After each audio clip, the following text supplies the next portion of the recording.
testing. It'll work now. Oh, make sure the microphone's out here. Your mic will work now. All you people standing back must find a seat.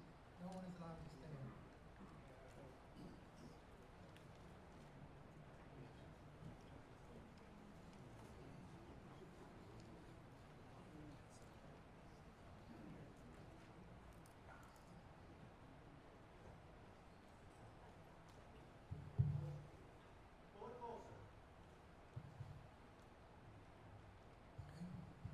How about now? Done. Okay. Okay. And before we start the meeting, the pastor of this church, Scott Wiener, would like to make a few words.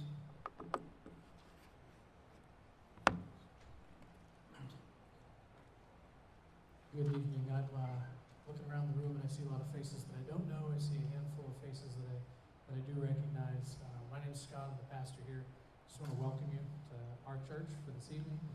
We're excited, happy to be able to host these meetings while Salem Township's building's under construction. But one thing I did want to, I'd take it out of the monitors a little bit if you can. One thing I did want to share just this evening is we're all neighbors. We're a part of a community. And I know that there's a lot of strongly held ideas and opinions on a lot of the subjects that we're going to discuss this evening. Our church is not taking a position in any of that. We're simply trying to be a good neighbor and provide an opportunity for those conversations to happen. That said, I would ask that you please respect our house of worship. You may not choose to worship in a sanctuary or in a church at all, and that's okay. But we do choose to worship here as a church family. And so I think it's appropriate that we ask you just to please respect that in the way we interact. Even more importantly than that, though, I think we need to treat each other as neighbors. We share this community in common. We all want what's best for this community. And we may all have different ideas about what's best for this community. The truth of the matter is, unity is more important than living in the same spot. And unity is achieved when we put our personal preferences aside for the sake of the common good. And so I would ask us just to treat each other as neighbors, and speak with respect and grace, listen with patience and an open ear tonight. Would you just bow your head with me this evening? I want to open us up in a word of prayer, and I'm going to invite Jesus to be a part of this proceeding. Father, I thank you for our chance as a church to host this community and this meeting and these important seminal moments for Salem Township. And I pray, Heavenly Father, that you would be present here tonight. For some, that may seem like a foreign idea. For others, it may not be something that they welcome or want. But I pray, God, that you would be here. There would be wisdom, that there would be discernment, that there would be grace, that there would be peace, that there would be understanding, that there would be compassion, and that there would be humility in all that's said and in all that's done. Let there be respect, and let us treat each other with dignity as neighbors. In Jesus' name.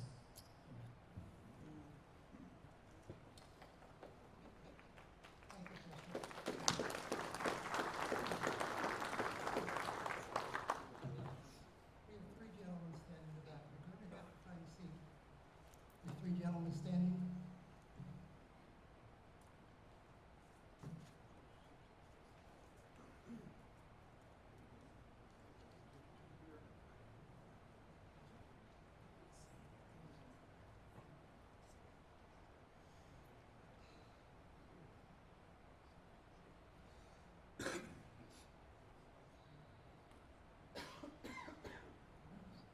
And you have to find a seat.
Absolutely.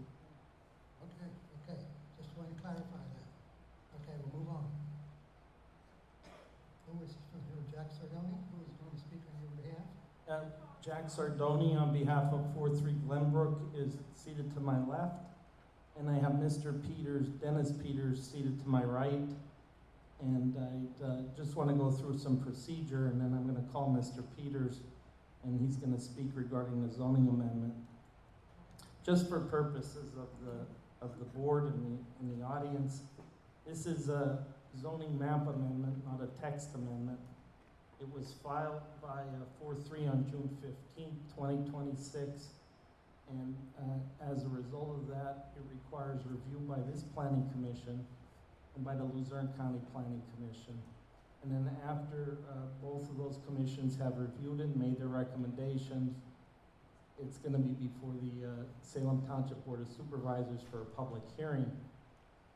In furtherance of that review, we have received comment from the Luzerne County Planning Commission, and their comment is dated July 22nd, 2026, and they had no comment. The township engineer on your behalf, Barry Eisen Associates, Brock Stahovic, who's present here today, reviewed our application and issued a comment letter on July 14th, 2026, where he had general comments 1 through 11, and that was based upon his review of materials, including the zoning amendment application, which has been filed with the township and has been available for public review and inspection since June 15th of 2026. Along with the reasons for the rezone request, our parcel list, and the map outlining the increased SDCO zone, which is the Special Data Center Overlay District. Based upon Mr. Stahovic's review, our engineer, Mr. Peters, present here tonight again and seated to the right of me, has responded by July 21st, 2026 comments, and he takes each comment individually and gives his response. And not to speak out of turn for the township, but it's my understanding through conversations with Mr. Stahovic, the zoning officer, and the solicitor, that they found the comments that we addressed were adequate for purposes of the application to move forward. Am I correct? Correct. So based on that, without any further ado, I'm going to call Mr. Peters. Good evening, everyone. So we prepared the mapping that you have in front of you. There's also a map lower so everyone can see the board, and we can come up and discuss certain items on the map if there's any questions on it. But the map shows total area of 4,466 acres that are in the overlay district, proposed overlay district. The map shows the Susquehanna River on the south side of the map. Generally, the river flows from the east to the west, and the property is to the north of the river. It is also on the western side of the map. The outline of the area is darker, heavier line, and the properties that are in the overlay district are crosshatched. And there's 279 parcels, and there's 217 property owners. So our map that's been submitted, it was previously submitted the last hearing and submitted now as Exhibit B. It's entitled Salem 3 Data Center Campus 43 Glenbrook Group LLC Plan. Dennis, could you explain to the board your background and introduce yourself for the people in the audience that might not know you? I'm sure the board have seen you on more than one occasion appearing before this body as well as the Board of Supervisors on various zoning and land use issues in the township. I'm My professional background, I'm a registered professional engineer in Pennsylvania and Florida. I'm a registered professional land surveyor. I'm a registered sewage enforcement officer. I'm a registered building code official. I'm a certified commercial aerial drone, unmanned aerial surveillance operator. I'm a private pilot. I'm a amusement ride inspector. Certified in all of the building codes. I'm a building code official. So I have two companies, Peters Consultants Incorporated, which is civil engineering land surveying, and I have Criterion Peters Engineers Incorporated, which is third-party zoning and phase 1 environmental, phase 2 environmental services. I have 28 employees. We've been in business as Peters Consultants Incorporated since 1981. Previous to that, I was a sole proprietor since 1976. And could you explain to the board how you're familiar with this property? Well, I'm familiar with pretty much everything in Salem Township. At one time, for quite a while, we were the Salem Township engineer and also the code officer in Salem Township. We've surveyed easily over 100 properties that are within the data center area, not only in what was in Amazon, but Amazon first one, QTS, and now this property. We also worked for PP&L for 6 years, 24/7, when they were considering putting in 2 new nuclear reactors, and then they decided not to do it. We worked 6 years, 7 days a week at the power plant in the surrounding area. So we're completely familiar with the whole area that we're talking about. The area is, what we're talking about now is bordered by game lands. It isn't bordered by the Route 11, but there's three major roads, 2 of which go to Route 11, and that's Stone Church Road and Mingle Inn Road, and then Moores Road is another heavily traveled road within this area that we're talking about. Now, Mr. Peters, in terms of across the Commonwealth and even across the country, people have concerns with data centers, and I think a recent poll said 70 or 90%. A majority of the country doesn't want them in their backyard. Could you explain to the board how this property is different than other properties where developers are making applications for data centers? This property is unique because there's gas facilities that generate electricity and a nuclear power plant that generates electricity. The power lines traverse through the property, so it's a ready source of electricity. Most of the electricity is going out of the area now. With these facilities staying in Salem Township, it'll stay locally. And I believe you told the board earlier that you were involved in both, you were familiar with the Amazon rezone amendment, which we'll call the first phase, and the QTS rezone amendment, which we'll call the second phase.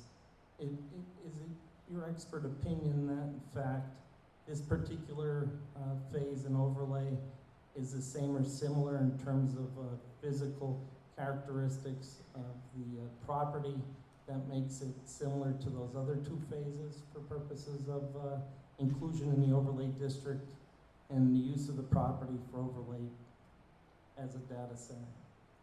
Yes, I believe it's very similar.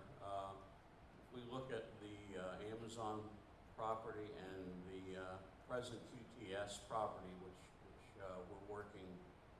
we're working on sewage with the Berwick Area Joint Sewer Authority as the authority engineer. We're looking at the data centers that are going in. And what we're finding is that of the total area set aside for the data center, about 20% is going to be used for buildings. And so it's a small percentage of the 100%. I know there's a lot of statements about all the property that's gonna be used up, but, you know, like 80% of the data center site is going to remain wooded, open fields. It may not have the houses on it, but it's gonna remain open. It's not gonna be used for the actual data center or the parking areas of the data center.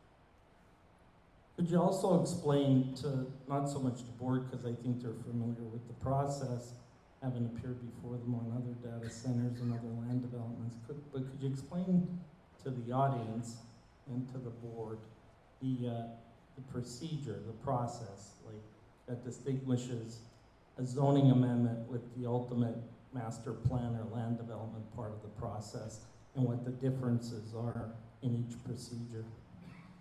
Well, the first phase of the project is, of course, reviewed by the planning commission. That's like 1% of everything that needs to be done.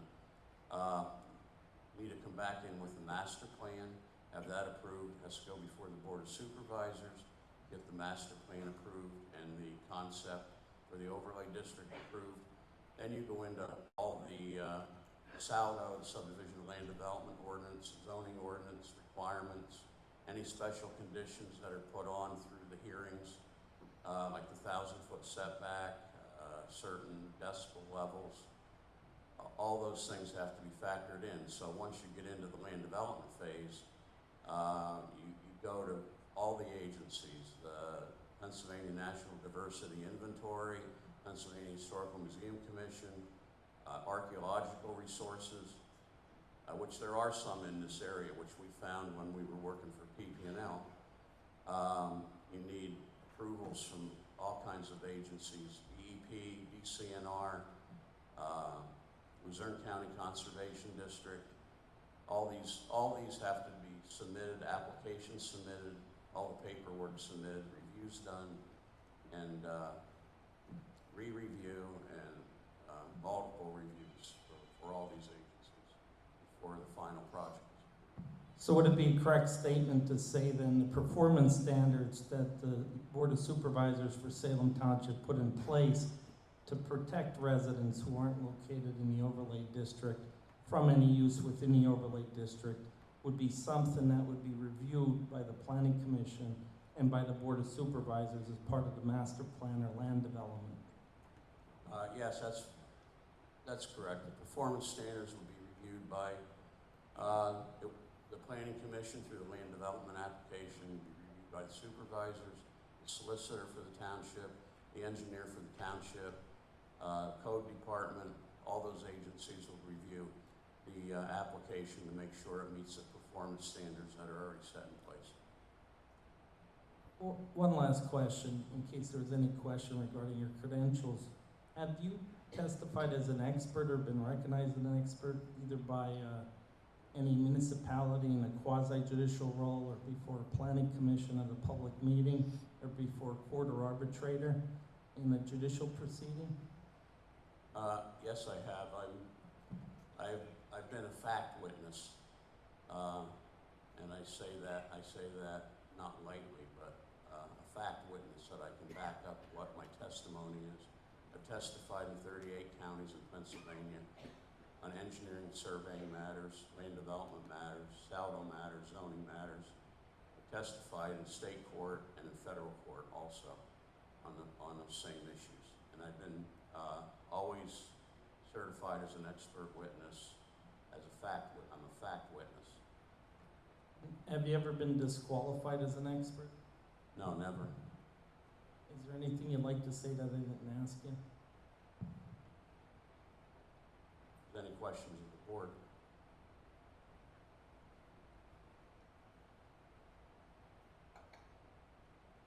Mr. Peters, you said you're only going to use 20% of this property.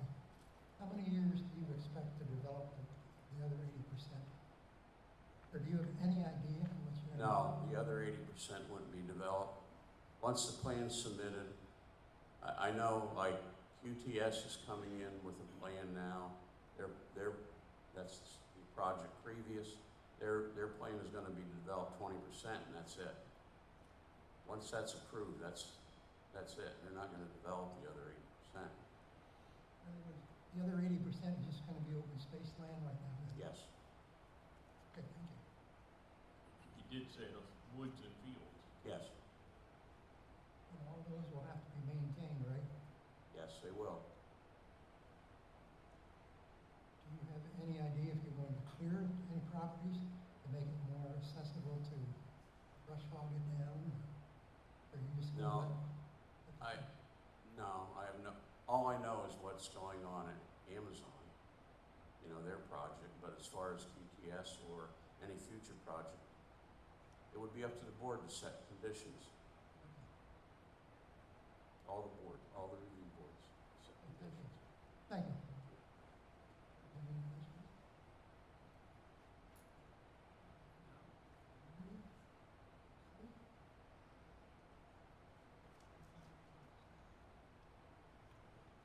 I'll open this up to public discussion, but it's only taxpayers or residents is the ones that can speak. And try to keep it 3 minutes, please. Does anyone want to speak?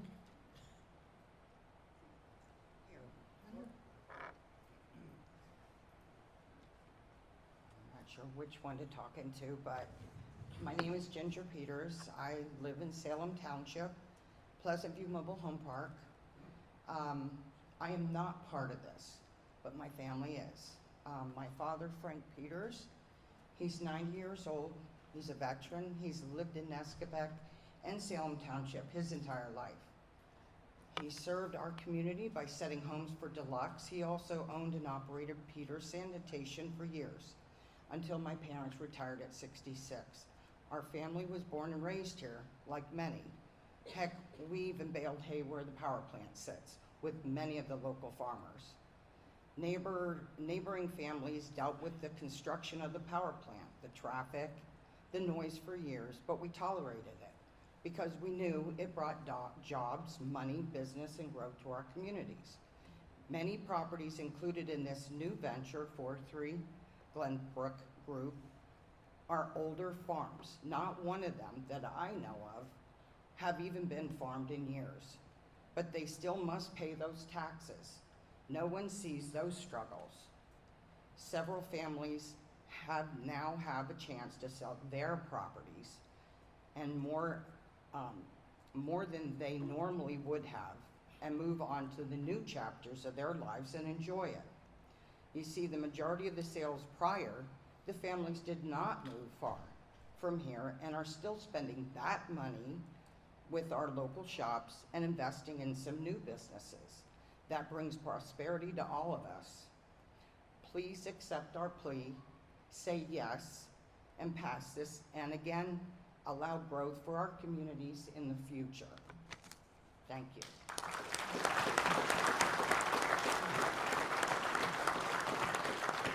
Do we have any other residents or taxpayers of Salem Township who'd like to speak? Mr. Hill? My name's Roger Hill, I'm at 978 Salem Boulevard.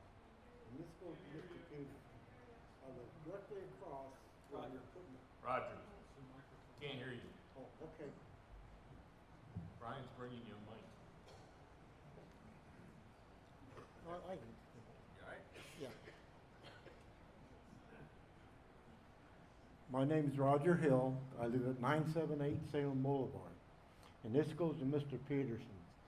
You just said you're only gonna use 80% of the property be on woods. Well, I live directly across where you're building right now, and you do not have 1% of woodland there anymore. It's completely bare. Now, That's the how do you Amazon- explain that? Well, I can't explain it, that's the Amazon project. We're not involved in those. Okay, because All I like I can say, talk about is what everybody TTS goes up through 11. 6 months ago, there was property, tree lines and everything. Now there's nothing. Nothing but buildings there. And nothing against it. They sold their property. People bought it. That's their business to do what they want to do. But I live directly across there, and when the wind blows, you can't see what color my car is. And this is the first time, you can ask these guys up here, first time I'm complaining about it. And there's nothing you guys are doing to protect me and not dirt. Nothing whatsoever. You know, when it rains, it's great. When it rains, it's great. You don't get no dust across the road. But if it doesn't rain, then everything's filled up with dirt. Everything. I could wash my truck or vehicle in the morning, and that afternoon, you could not tell it was even touched. But when you say 80% of the land will stay the same, look directly across from me, and I do not believe it. Well, response, QTS has preliminary plans in for what they're going to do on the first data center property, which was, I think it was 1,760 acres with this group. Benny, the link. Oh, sorry. Okay. 1,760 acres with this group, QTS. So they have a layout of their data centers, 20% of the total property is being used. Okay? And I would assume that this group will have to meet whatever performance standards are in place in the township, which is identical to what QTS is doing. But all I'm saying is that, you know, you go by sample, and that directly across from the road, there's not a tree standing. Well, Amazon is here tonight, I believe, for another hearing, so. Okay, I just want people to know, and I did not get bought out. I still own my own property, you know. So like I said, they bought the property, that's up to them what they do with it. As long as it's legal and the board approved it and everything, I could care less. But when I hear that 80% of the land is gonna stay the same, that's hard to believe when you already have a building, and it's nothing but buildings. Well, my discussion was on the QTS property and this particular application that are both under 4.3 consulting. That's what my discussion was, my testimony. Okay, well, that's just the only thing I wanted to say. Okay. Yeah.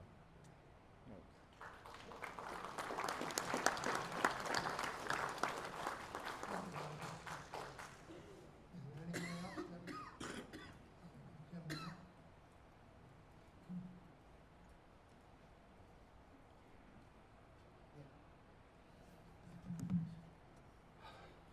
gentlemen? Good evening, I'm a little nervous, so I'm not a public speaker.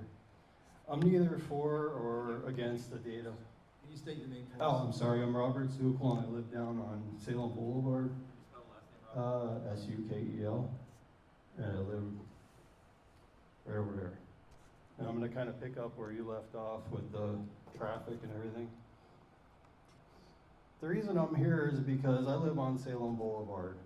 I know the traffic has always been busy, and the past 2 years it's even been busier. And I understand that's part of the whole industry and the whole process and everything. Getting out of our driveway tonight, we had to pull out in front of traffic. I know that there was talk about Amazon getting a traffic light. Well, where's ours to get out onto the road? Our road was dug up twice now, and I think there's a third time coming. It's great for all the people that were being bought out, but what about all the rest of us? We have to deal with construction traffic every day, and I know there's more to come.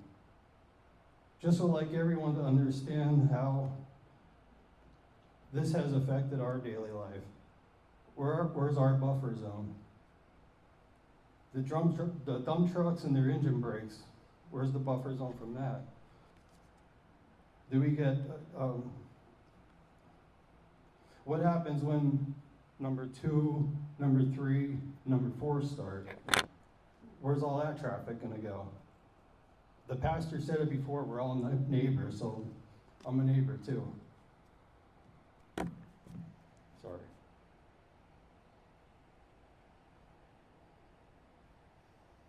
We may not have to deal with all the after effects of this whole project, but we deal with it all the time now.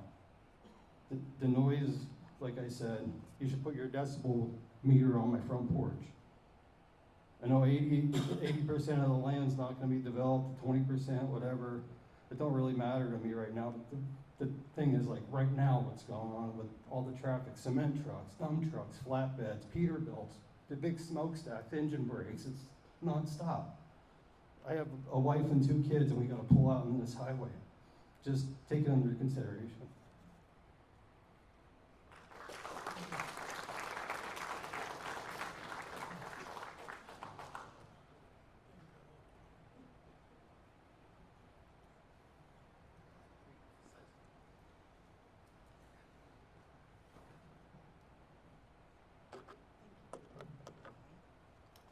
Good evening, my name is Deborah Kishwa. I'm a resident of Salem Township, living on Thomas Road for more than 30 years. Recently, I found out that properties surrounding me and another family have been sold. I want to know what determines the buyout on Thomas Road, because when you drive on that road, there's sporadic places where homes are boarded up, or there's posters in their yard distinguishing that there's notice there. What happens to, so it's me and another young couple surrounded by this. What happens to us? I really don't feel like, if Thomas Road was involved, why not give everyone the option for the buyout? And those that don't want to go, don't want to go. But I don't want to live in that mess. I mean, the traffic on Thomas Road has increased significantly, and it's not slow traffic. It's really something, you know, here I am retired, thinking I'm gonna enjoy my life, and instead, it's the stress. It's a constant stress. And when Amazon first started, I noticed pictures falling off my wall. I'm guessing they did some blasting. So what's gonna come when the rest of this happens? Ms. Kishba, if you wouldn't mind, I'd like to address that. If we could have a conversation with you, my associate Ryan will give you a card. We'd like to set up a meeting with you to discuss what's in the okay. future. Thank you. Okay, you bet.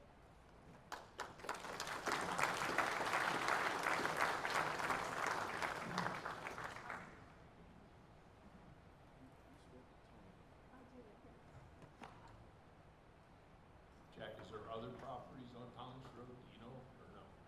Yeah, I believe there's a couple. There's 4 that we attempted to get into the last transaction, and then I believe there's Ms. Kishba and Mr. Hess on that road as well that have not been approached.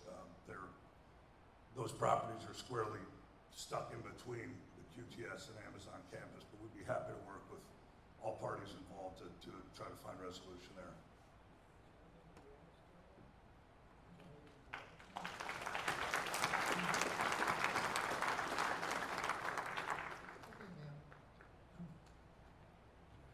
I'm Chantel Lavardi. I live on Altair Drive, which is just off of the intersection of Bowers Road and Bomboy Lane. I just want to reiterate what Ms. Kitchbaugh just mentioned, which is all of this planning and the people who are getting the buyouts, it's great for you guys. But what about those of us left with the front row seat of the construction, the destruction, the mess, the dust? If they want to turn Salem into a mecca for data centers, go for it. But let all of us get out of here. Why should a few of us have to sit here and endure the suffering of it? And while the rest of you get to waltz off with your money and be happy. So if there's going to be all these buyouts, include everyone. Let us all get out of here and do what you want. I really don't have anything further to say than that. I think it's a tragedy that our supervisors think it's okay to just let some of us be stuck here with the equity we've built into our houses for years slipping away. That's like our retirement. I'm getting closer to retirement. I wasn't planning on having to move somewhere else. I was gonna have a nice, quiet, peaceful retirement out here in Salem Township. Now I don't know what my future holds for me now. What's that gonna look like? I don't know. And it's unfair and it's terrifying. Thank you.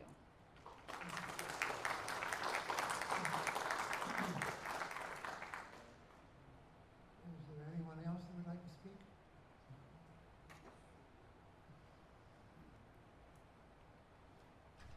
Hi, my name's Peter Onisick, O-N-I-S-I-C-K. I live on 509 Mingoin Road. So can we agree that the Moxie gas plant's probably the second largest building or tallest building in all of Salem, right? I didn't know that was there until about 3 months after I moved in. Turned left and started right, and boom, there it was.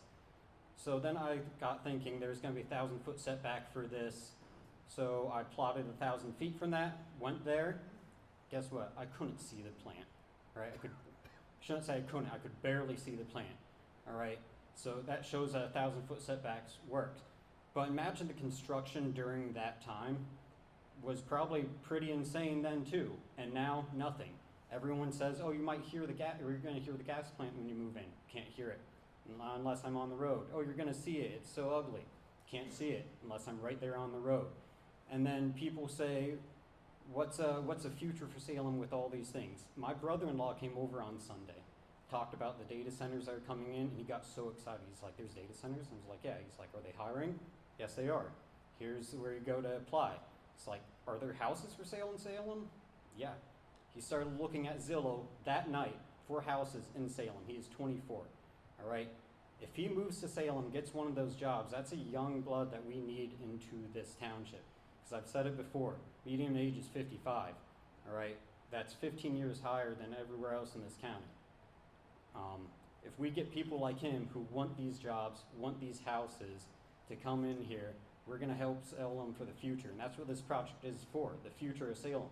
And I have proof of people wanting to move here for these jobs and be the future of Salem. Young people who will stay here for the rest of their lives.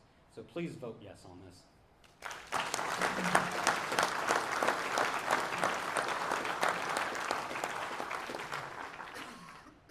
You people in the back are supposed to be sitting down. I was sitting there. Not you. I got up, okay. My name is Kenneth Fatul. I live at 8 Altair Drive. Chantel's my neighbor. I've been in the newspaper because I'm partly responsible for this postponement thing. But I'm not opposed to the data centers. My concern is that there's so much rumor, and I'm sick of it. I went to one meeting where people who object to this were feeding me information, and I looked at it and I said, gee, that doesn't ring true. The problem is, I want facts. I used to be an Intel analyst. I worked on facts and verifications.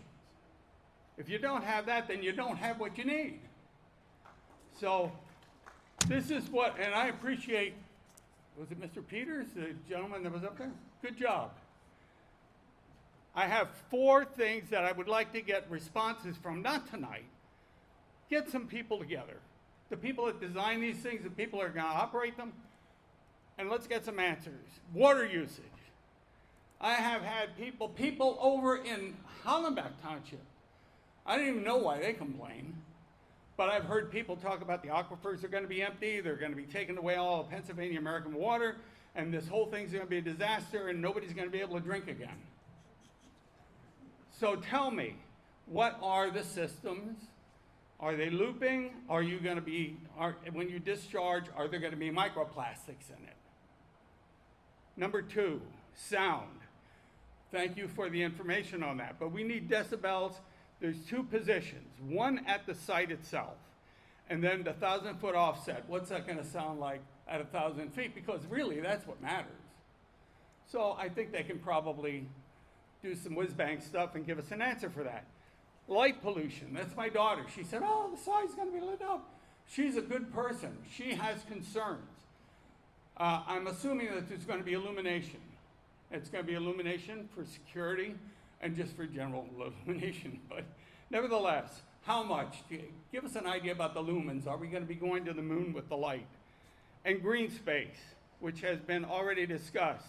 My assumption is that things get torn down and then there will be landscaping. We need to know about that. We also need to know about places where they will not be building anything because there are ravines, there are places that are just impractical. So if we could get that and say, nothing here, we're not gonna touch it. And that's all I got to say, guys. But let's end the rumors. You need to stand up to the people that are angry about this.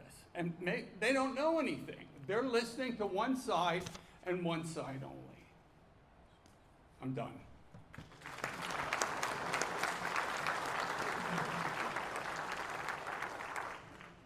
Excuse me 1 minute. Those people standing in the back, you have to sit down. Right up here, some chairs over here on the right. I was waiting to speak, sorry. No, not you, not you. The lady in the middle. And how about the gentleman standing in the hall next to you, Mike?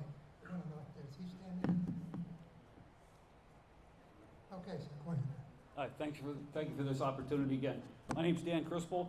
I was born and raised on Bomboy Lane. I own property on Bowers Road. Over my lifetime, the supervisors in Salem Township have approved many projects, and a lot of people were against those projects. But those projects were like Food Bag, Luzerne Outerwear, Susquehanna Steam Electric Station, Berwick Industries, Moxie Freedom Generating Station. Those approvals allowed me and many others to stay in this area, purchase more property, and raise our families. So I worked at the power plant for 40 years. It was a great place to work, provided me with a wonderful life. I would encourage the supervisors to approve this overlay.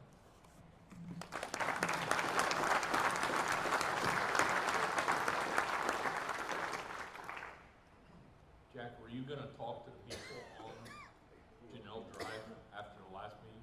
Yes, and we're working with them as we speak. Good evening. Thank you for the opportunity to speak. My name is Greg Martz. I live at 29 Blackberry Lane in Salem Township for, I think, 100 years now. And I am the founder of Martz Technologies. I'm the founder of CoStream. I'm the founder of the Berwick Innovation Center. Mrs. Martz and I have spent the last 20 years focused on creating clean water technology solutions all over the world. And we have also been involved in STEM education right here in Salem Township. And I just want to encourage you that progress can be messy and that our community needs these jobs. I just looked this morning, the per capita income in this area sits at $38,000 a year. And Sunday morning I ran into a gentleman at Dunkin' Donuts, and he said, Mr. Martz, I'm gonna make $100 an hour today working double time for Amazon. So when Amazon came, I supported it. When QTS came, I supported it. I didn't get anything out of that.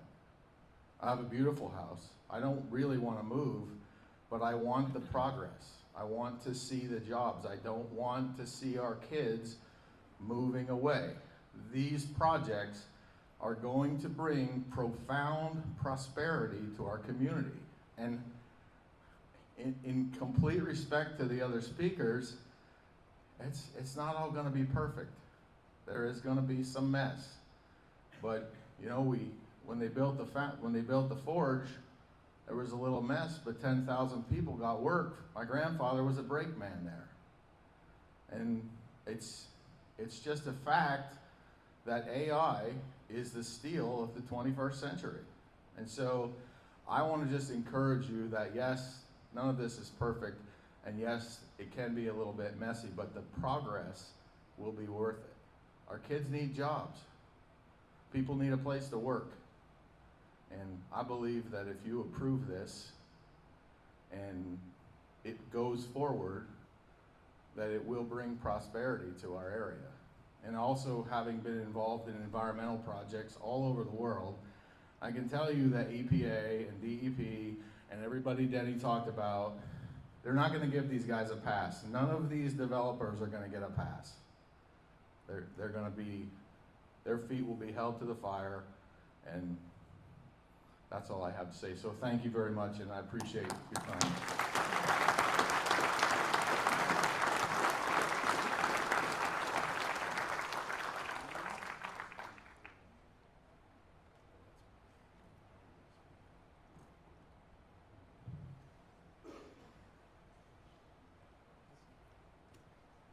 My name is Rachel Delp, and I live at 198 Sawmill Road. I've been a resident of Salem Township since January 2025.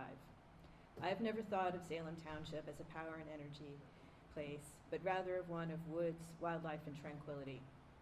My husband and I first looked to move to the area from southeast Pennsylvania because we'd seen too many fields and green spaces lost to warehouse development, and we tired of the increasing congestion.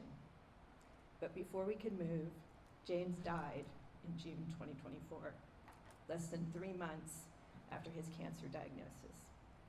I decided to still go ahead with our plans, and finding a home surrounded by nature, its beauty and its daily reminder of resilience and renewal became essential as I managed my grief and began to chart a new path. I found that home in Salem Township.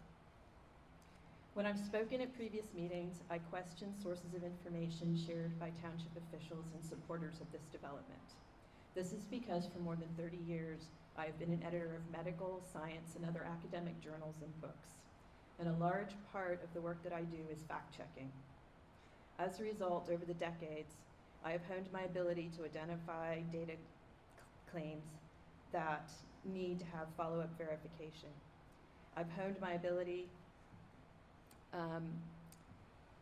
As a result of that, I know the difference between information that's been sourced from social media or a slick PowerPoint presentation. The difference between that and the news research that's been done by professionals and academics. Their publication standards are much higher. Based on what I've seen at these meetings, I'm deeply concerned that township officials have not done the due diligence to make informed decisions about the immediate and long-term implications of this overlay approval. Beyond that, the township has financially gotten the short end of the stick. From the first QTS deal, a community benefit of $9 million was secured, less than 2% of the amount landowners received. This amount is grossly insufficient to protect the township should development and tax revenues not play out as projected. All of you know that booms are followed by busts, and events beyond our control can have great economic fallout, the recent pandemic being one example. Any future approvals must ensure a community benefit 15 times or more the first QTS deal to safeguard the remaining residents and our properties and investments. Otherwise, you continue to support Mr. Sardoni's statement from March 28th in the Times Leader when he said, "The landowners are the big winners." You need to vote against this and support all of your residents in Salem Township. Thank you.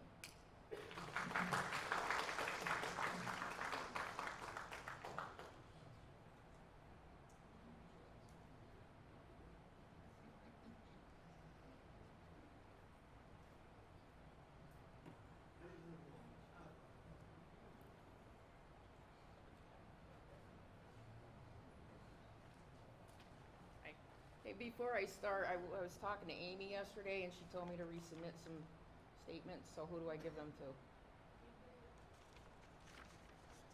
Okay, and I also have a statement that I'm submitting. I have a written objection regarding the charge, or the change in the public comment policy, and I'm submitting it for the official record. I request it to be included in the meeting minutes.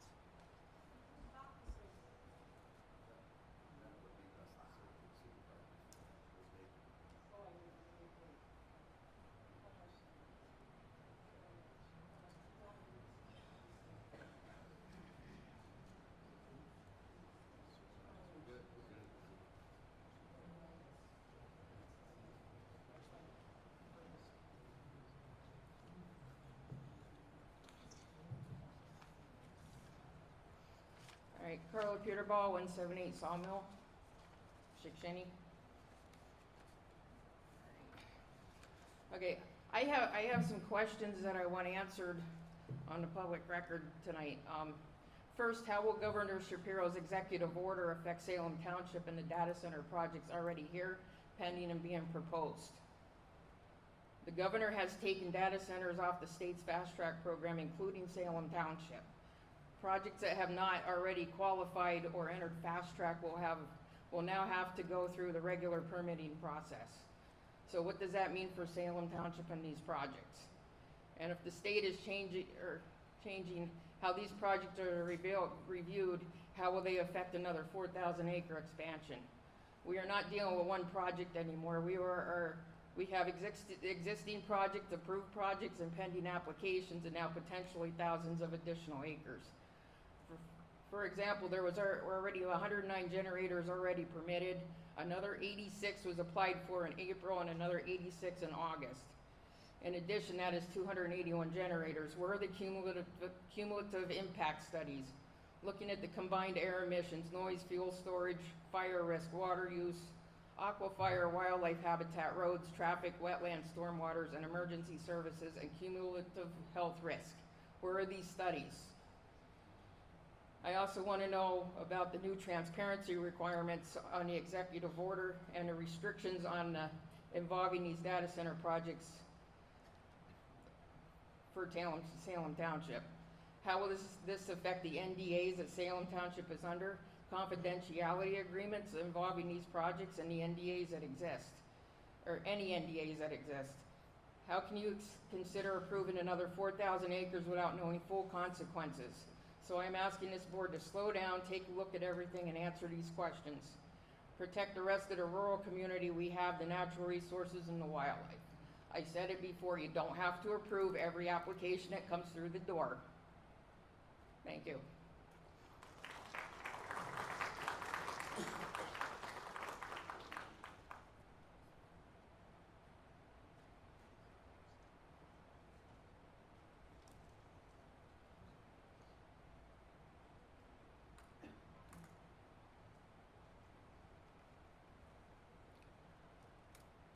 Hello, my name is Mary Canals. A lot of people here know me as Mary Schweitzer, like Randy. My husband died in 2011, and I'm now with a wonderful Navy SEAL man.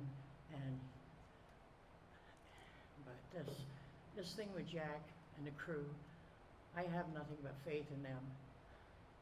I am living on my dad's farm that I moved there when I was 8 weeks old, and we have great amount of love, me and my children, for that place.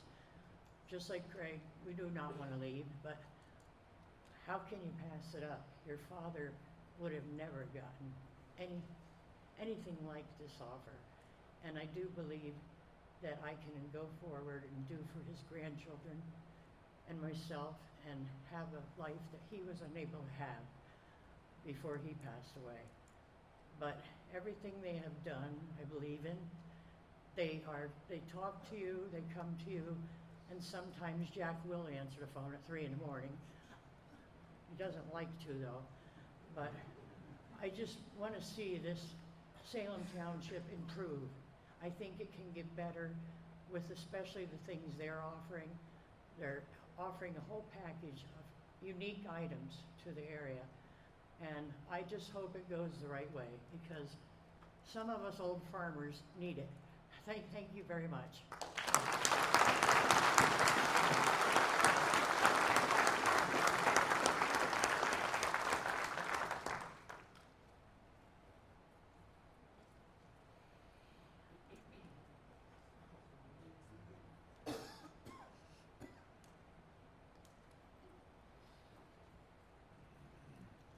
Gentlemen, ladies, Jay Bogart, RR4, box 4077. I won't take up too much of your time. I certainly better not take up 3 minutes. The only thing this delay has done was allowed me to even look deeper, scratch harder. Any given day, Salem Township is the first, second, or third largest contributor to the PJM network. We're pounding out electricity. However, fun fact, the entire room and everyone in this township uses about 23 gigawatts of electricity for the entire year. That means from 1025 to right now this second, Moxie and the nuke made all the electricity we need for the whole dang year.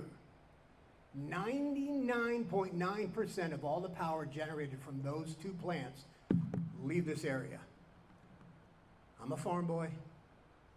The farm's been divided 5 times in my lifetime. My son's right over there. about to graduate Penn State. Yeah, you are. It doesn't have another 50 years. Bill and Paul were the only ones that really farmed the farm and saved us and paid the taxes with the lease money from that. I don't even have a farmer that will farm the farm in Salem Township. I got to go outside Salem Township to find a farmer to pay me what amounts to 1/4 of the property taxes a year. It won't survive another 50. These guys come along and give me a chance to affect my life, take her on a vacation, pay for his college. Have I ever come up to any of you and asked for any zoning? Ever, in your recollection? Seriously, I'm opening. Have you ever seen me ask for anything from this township? I'm asking now. Save us. Save every single green shirt, white shirt, save Mrs. Canal, save us all. That's all we're asking, just what we're due. Just what we're due. Is it my farm or is it theirs? Is it my farm or is it yours? Thought it was mine. I paid the property taxes on it. I'm not asking for a lot. I'm not asking for a lot. I'm just asking you, I've never asked you to zone anything before. Just zone me now, all right? Thank you.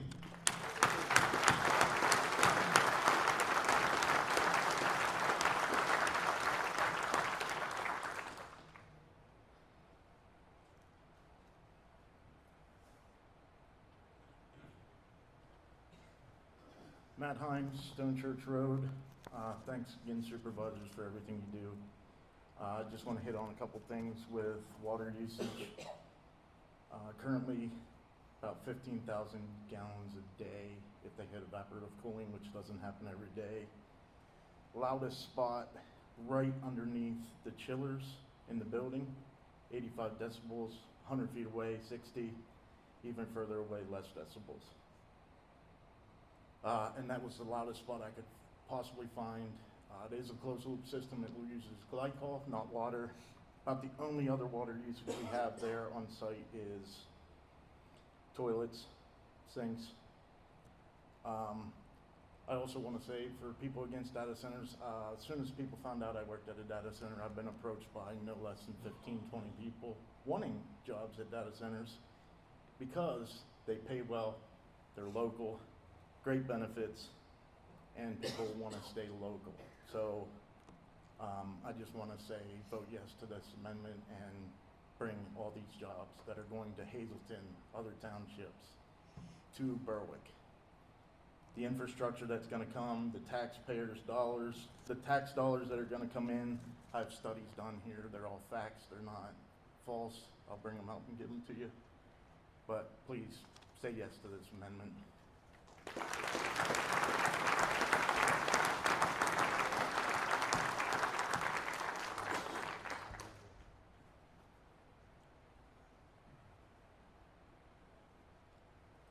Hello, everybody. John Arndt, 292 Bowers Road. And before I get, I have just something to hand out because I have questions on this. But I'm going to turn around to my fellow neighbors in the green and the blue and the white. I'm here. I could have had a shirt and cut it in half because I'm part of a group that is selling, and I'm also on the border on Bowers Road where the overlay will be bordering our neighborhood.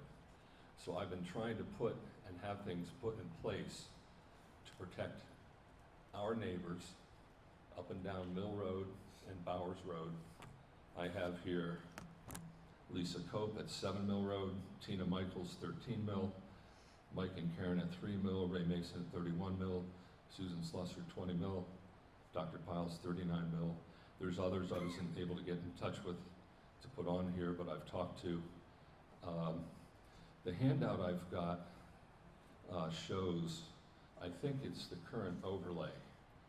If you could look at that and tell me if that's the correct overlay. I've highlighted Mill Road and Bowers Road. And what we're trying to do is, we're not against the green shirts, so don't boo me.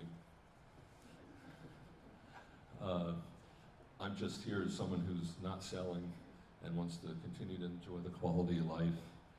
I don't want to have happen to us what happened to Route 11 and Bell Bend. By the way, what was the setback for that Amazon? 75 feet. Woo. Right. So I did a little math on the 1,000 feet, which I'm assuming that's going to be part of this, correct? The setback for 1,000. So I understood it was measured from Bower Road, from the road itself up. And the property across from me, that leaves 650 feet available for development. That's flat area. I had 2 pictures of Amazon buildings. Both of them would fit on there. So I'm wondering what we can put in place. We're looking for some guarantees that that space up and down Bowers Road can be designated as green space, buffer zone. There's enough property. Jack's offered to help. There's enough property in this overlay that with your leverage, with them wanting this so badly, you can just dictate to them, say, look, you've got 4,200 acres left. Up over the hill, down to Bowers Road is affecting the neighborhood, where you are, the neighborhood. Makes no sense for us to sell and have it move down closer to the other neighbors. They're sweating bullets thinking, you know, it's gonna come down to them. We just wanna have peace and enjoy our property. I put some suggestions on here. I would hope that the people in the green would agree with me that let us stay there, but let us enjoy what we have, and whether you can regulate traffic or what's on that land, I'm saying green space buffer, please consider it. Thank you. John, I did share your other letter with the other 2 supervisors that you gave me. Thank you. We have that.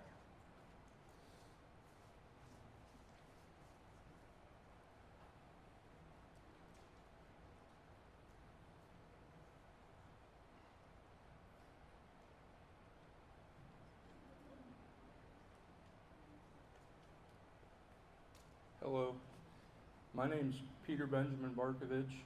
I reside at 135 Bomboy Lane, Berwick. Many of you know me simply as Penny Boy. I don't have a dog in this fight. I'm a farmer, small business owner. I rent the farmland on Bomboy, the former Willow Vet Farm. I moved to this area from Western Pennsylvania in 2020, and I can honestly say I love it here. I'm proud to call this community home. One thing I've come to appreciate is the amount of opportunity and potential that this township has. I only wish the area where I grew up had the same opportunities. We have a chance to look towards the future, create good jobs, strengthen our local economy, grow our tax base, and give the next generation more reasons to stay here, build a career here, raise a family here, and call this community home. We can respect our agricultural roots while still recognizing the responsibility of growth and new opportunities that are important for our future and the future of our township. The future is bright here, and the opportunities are endless. I encourage the board to support the amendment, create jobs, opportunities, and allow young people a future here for generations to come. Thank you.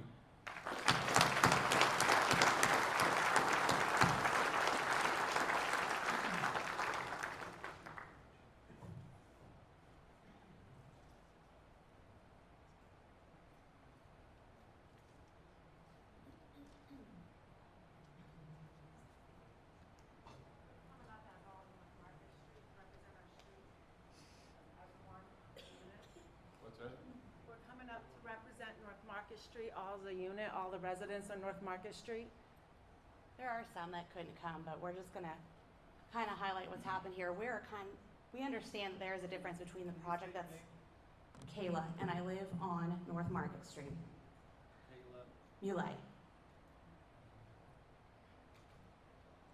So I understand that there are differences from this project to what we are dealing with over on North Market Street. There was better setbacks put in. You guys did reach out to those neighbors instead of letting it just kind of sneak in, right? Because we weren't told anything. We didn't get anything from Anyone, and in fact, our own neighbors were a part of deceiving us to help that overlay go through. What I am encouraging you to do is have Jack and QTS clean up the mess that they left on North Market Street before you allow any further expansion. I think it's irresponsible to let it continue. Offers that were made to the families on North Market Street were not fair. They're not movable offers. And I understand that you want to invite new families in, but what you are effectively doing is putting a squeeze on families like ours. We do pay our taxes. We aren't a problem to the community. We're raising good kids. Pushing families like ours out, although you're helping some, is also at the same time doing us a disservice. I understand that you're saying they're going to keep a lot of green space. What is the promises that this green space will remain green space, that they're never going to come back and apply for permits after they acquire more properties, like what they're going to do to us? They're pressing us. We're either going to have to take a crap offer and leave and guess and hope that our future has something for us, or stay and suffer. My problem with that, it comes down to some of us are going to leave, and that's going to make it easier for them to put more pressure on the remaining residents, right? Because there's only 6 of us, and if you say too much, you're a problem child. If you speak up for yourself and you come back and you keep asking for help, they don't want to hear it. We cannot keep doing this forever, but we need some help here, guys. We need protections. And I'm encouraging you to vote no until they make everything right and they show that they're willing to honor and respect the residents that are going to be left. We cannot continue to custom expand plans. Everyone says that like this wasn't a custom expansion, but nobody knows what happens and why North Market Street wasn't included. QTS has told us they don't know why we weren't included. They have no understanding of why. Why Cemetery Road was bought out when they can't build there and there's nothing that can be done with that land. This is being, well, that's not what their attorney agreed with to us in private talks. So I would encourage you to do more of this in daylight and less trying to sneak things through, but also protecting the residents that are here, because we are not problem children. We're asking for fair treatment. Thank you.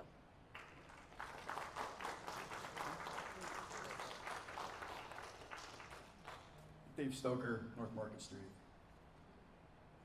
About 3 weeks ago, we had made, the neighbors had said that Mr. Sidoni here would come back through and see what he could do for us as far as helping us out on what we were given.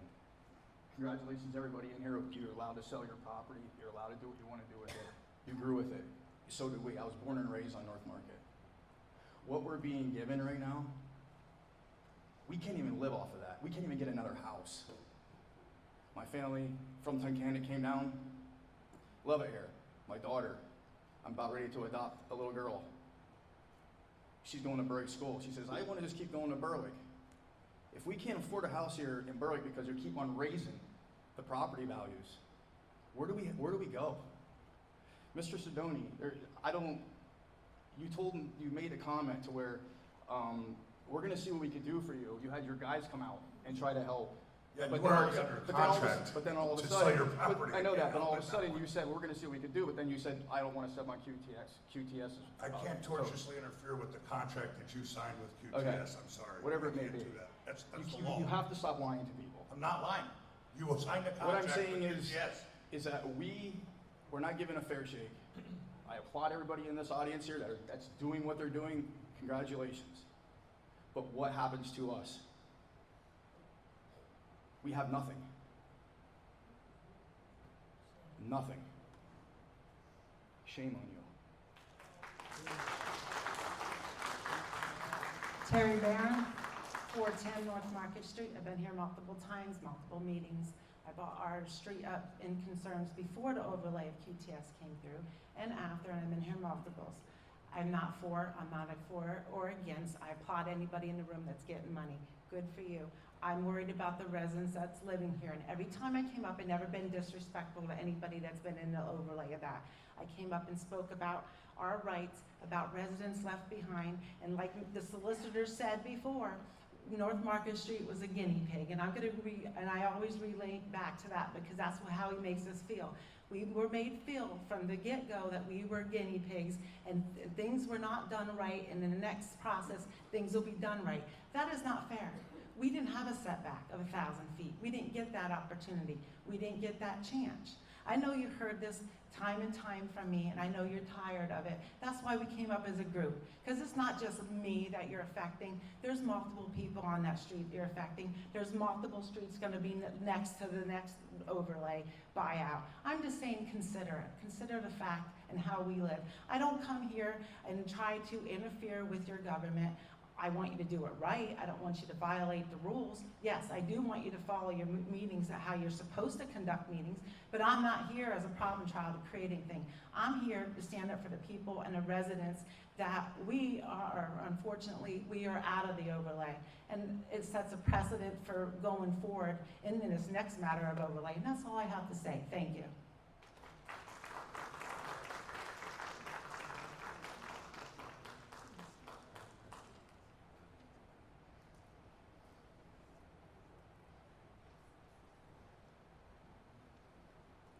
My name's John Venchok. I live on Peach Lane.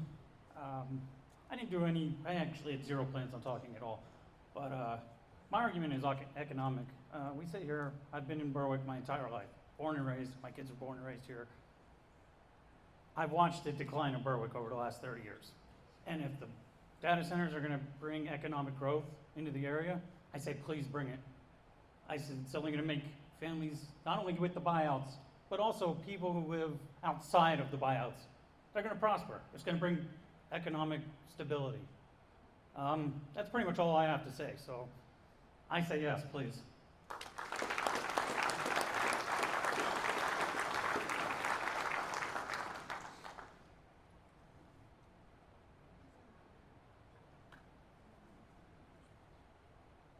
Wow, good evening. Look at this. I got all these microphones. I feel famous or something like that. This is amazing. I don't know how to deal with this. I got to stay real close so you guys can hear me. Tony Allegrati, Allegrati. Spell it again. Allegrati. Remember, good Italian name. That's what you always got to remember. Those stick. So let's talk about a couple of things that I heard tonight that just kind of confused me and I don't really understand. I'm new to this process. I'm kind of learning, right? So 4-3 Group sold a land deal to QTS, and then 4-3 Group came in and said, we want to do the same thing for these other folks. And by the way, what the 4-3 Group did not go like some of the other folks that I know were offered large money for big deals and the small guys got pushed out. They actually came together and said, let's get everybody a fair deal that's in this bit. And that's what they did, right? Now, they realized that, you know, when they passed the buck, something happened there, and they've kind of gone off a couple of times now, from what I understand, and tried to do things to make things right for the community, because they know they want to go through the community. So let's be honest with that, right? And when I heard North Market Street talk a lot of times, they said, we want to learn from this, and we want to make sure that the next deal is better. But now they're saying stop the next deal, even though the next deal is already better, because we've already learned that we need a 1,000-foot setback. You heard Mr. Arndt say, right? We need to be able to make sure that we have a realistic piece. So you've learned from that. We've heard 100 times now that there's going to be a ton of other things that are going to go into there before this gets approved. This is just the stepping stone for us that we need to get through. So if you want to talk community packages, you can't have a community package until we go through this. So if the answer is we need more community package, that's great. Let's talk a little bit about that land that everybody's talking about. Let's talk about this fairy tale land. I'm going to tell you about the land that I bought. Mingaland Road, small piece of acreage, my absolute dream house. Why? Why could I afford it? Because on this side of my property is a gas line. On this side of my property is a big old huge electric line. If this doesn't go through, you heard all the electric goes out. What are the chances that big old electric line then gets upgraded? Now I lose to eminent domain because of that electric line, and I have to go through all of that. There's no guarantee. Let's leave my house. Let's leave my property and go left towards Berwick. What am I gonna get within a half a mile? This huge distribution center that they put inside. It's probably the biggest eyesore I've ever seen out in the country in my entire life. I don't care what anybody says, right? That's in the middle of this gorgeous fairy tale country that everybody's talking about. Okay, let's leave my property and let's go the other way towards Route 11. Moxie Power Plant. Within 3/4 of a mile from my place, that's right in the middle of this particular piece, there's a distribution center, there's Moxie Power Plant, and within probably another mile of there there is the nuclear power plant. Does that sound like these woodlands that everybody is phasing, that I want to make sure that the trees and the fairies are growing through? I don't think so. I think we ought to realize that the people that out there that are living there have been dealing with this for a long time, and they deserve the right to sell this land. Thank you.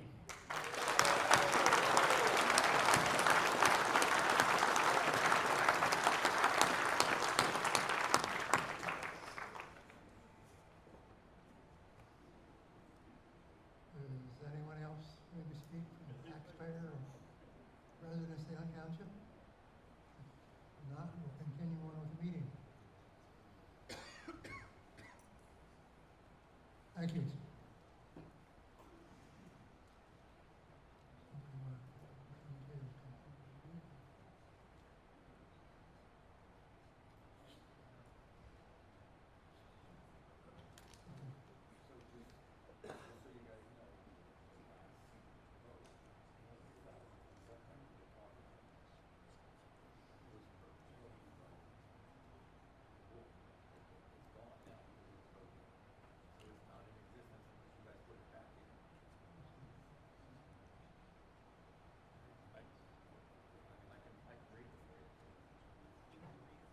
Okay.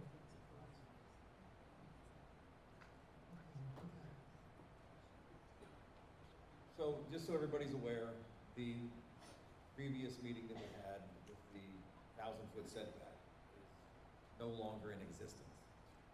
So, for these guys to now put any other restrictions on it, they have to put them in again and revote them. So, the restriction before was a 1,000-foot setback and a 65-foot height restriction for all data center buildings bordering Bowers Road in a residential zone.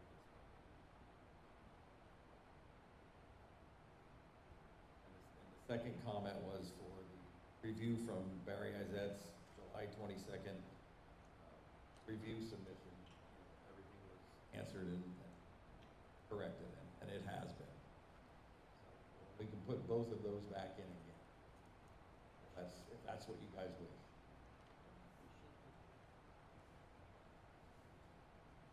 I make a motion for the 1,000-foot setback, 60-foot height in the buildings, 65. And can we add for the residents on Bowers Road that spoke, either meet with them people or like Mr. Art, I went to school with him, he was my insurance man for the fire company. So I sure appreciate that, John. Yes, we'll continue to speak with them. I've been in Mr. Arndt's house to speak with them individually. Also had a couple of meetings with him within larger groups. We will continue to work with those folks and have some great concepts and ideas for moving forward on how they can also participate and benefit from this opportunity. I know the Buck family, they live in the blue house that sets down in on Bowers Road. They have a big concern. Anybody we haven't gotten to, we need to know about as soon as possible. So if we can help, just get to one of my guys in the row right behind me. We'd be happy to help out. Have a motion on the floor by a second for John's motion. Do you have anything else you want to add to the motion? Second to that motion? I have a motion, second. So the motion was the thing that meet with residents? John, second that? John Miller, second that?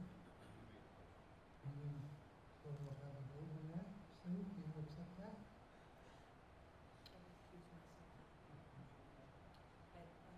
I recuse myself. Would we take a roll call vote? That's what we're doing right now. Can't hear you. Sue's gonna accept. We're gonna take a roll call vote. Right. Sue? I recuse myself from this vote. Amanda? Aye. Aye. Aye. Aye.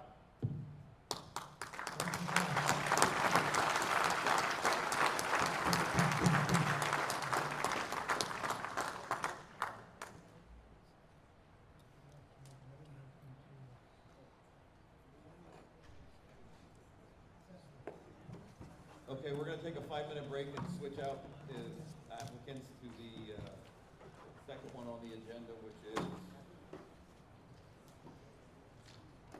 Floor is 109, zoning amendment.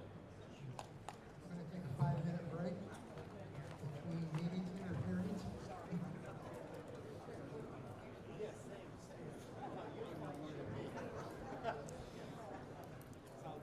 Kept the chairs on.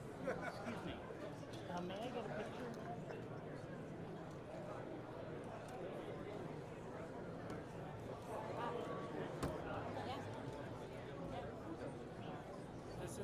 This isn't like another thing. Yeah, it's different.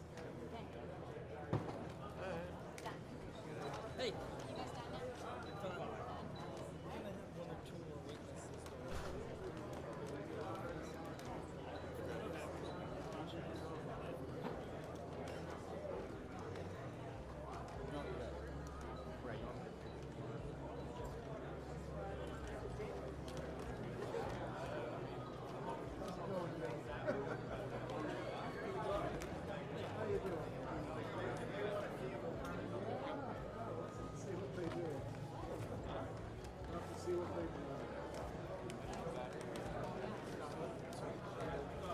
Jenny, good to see you again.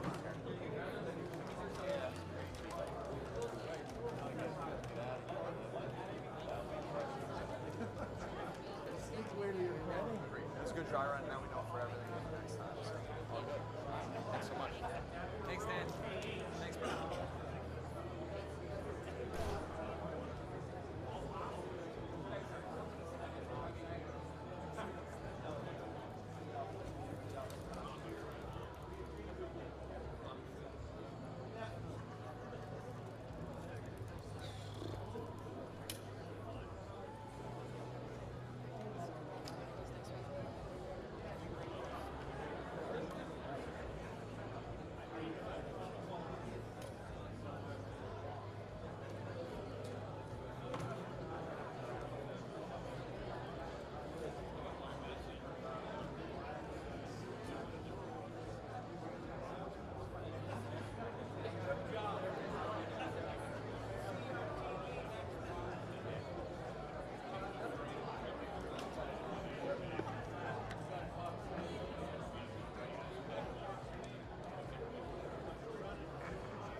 Yeah, he's stick. We're gonna stick to what we're doing. There's a little lead in there that we're doing.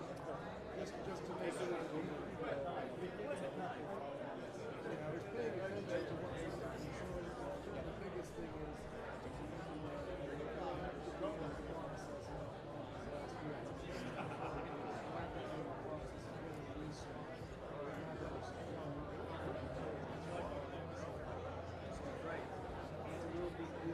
see you guys.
Hello, good evening. My name is James Brando. I'm with the Susser Law Firm. I'm going to move back a little bit from the microphone here. We're representing the interests of Moore's 109 LLC on this application. And we thank you all for your attention to it. To my right, I have Mr. John Zartman. He's going to be the individual discussing the engineering matters we have before you today. With regards to this application, first I'd like to note that what we're looking to do is to include a data center overlay in essentially the middle of what is the current overlay that was just approved for consideration tonight. That is located at 276 Moores Hill Road. It is 3 parcels consisting of approximately 185.08 acres. We submitted, of course, our application July 23rd, 2026. The same materials being available, and we did receive we had simultaneously submitted that plan with the Luzerne County Planning Commission. We did receive a note from the Luzerne County Planning Commission that there were no comments. We received comments from Barry Isaac, and I believe at this time we have answered those comments, although of course we'll be happy to have the representative from Barry Isaac confirm the same. With the only issue at the time having been with regards to a question regarding Clean and Green, and to be clear, we would remove the property from Clean and Green, and we will also be consolidating those lots as part of our project. And we are currently, I believe, in the process of obtaining reserve letters, just for your education. But this time I would like to turn it over to Mr. Zartman. And John, could you please tell us a little bit about yourself, your background, and your experience? Good evening. My name is John Zartman. I'm from Kimley Horn and Associates.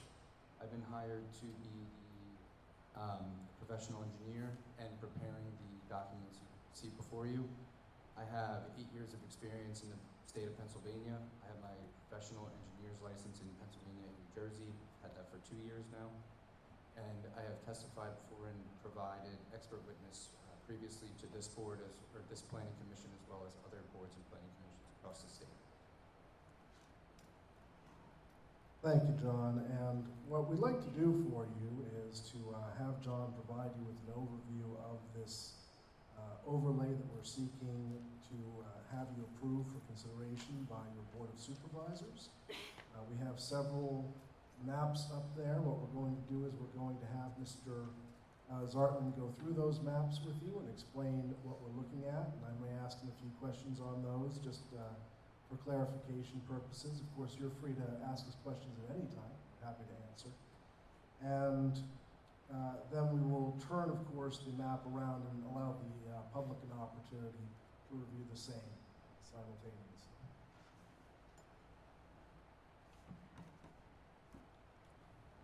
I'm going to stand up and just point things out on the board so that you guys are all not pointing and talking.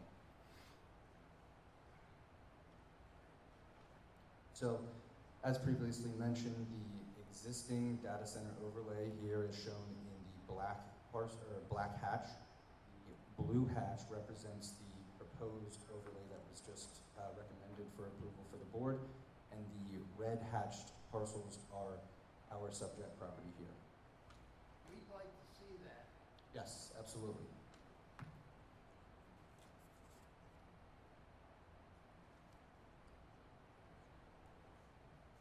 So as previously stated, the black is the existing overlay, the blue is the proposed overlay that was just seen in front of the Planning Commission, and the proposal of the subject property we're discussing is the red right here. It is in the center of the proposed overlay that was just discussed. And what I'll do is I'll explain the roads surrounding, and then I'll flip it back around and point the same thing out to you all. So the roads to the east and the north is Moores Hill Road. Those are both township roads at the point where it would be surrounding our parcel. Moores Hill does become a state route, but that's further to the west. To the south, we also have frontage along Waterdam Road.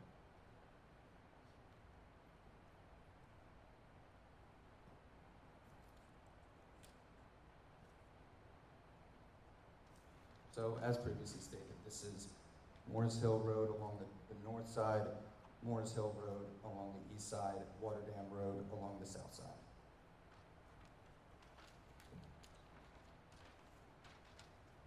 Currently, these 4 parcels are zoned as C1 and A1, and as previously stated, this is in the center of the previously recommended for approval data center overlay. Thank you, John. With regards to the location, do you feel like this is an appropriate place for a data center project? And if so, could you just briefly give me an idea of why?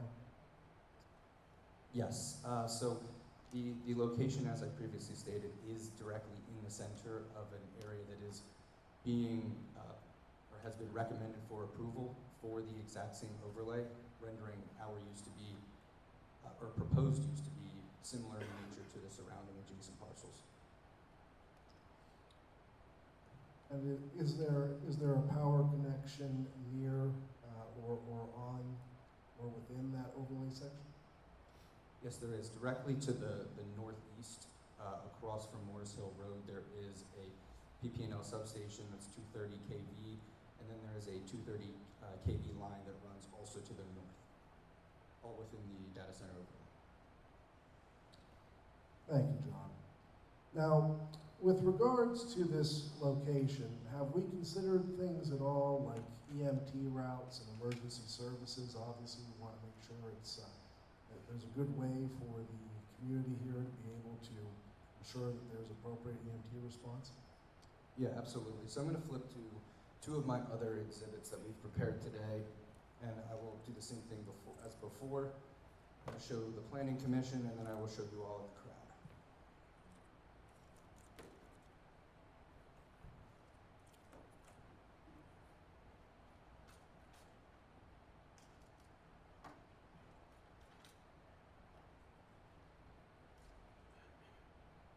All right, so first I'm going to go through the EMT route that would best access the subject parcel and then any of the surrounding neighbors. So coming out of Reliance Fire Company, the fastest route would be through Market Street, Summerhill Avenue, Water Dam Road, and then you have access to Morris Hill and the surrounding area. Now, if you look over here, these are 2 proposed vehicular travel routes that you can clearly see these do not occupy the same routes that the EMTs would. So this comes off of State Route 93, continues on into Berwick, Front Street, up to Stone Church Road, Varner's Hollow Road, and then Morris Hill Road. If you're coming at it from the north, you would see Salem Boulevard, down to Mingle Inn Road, and over to the site.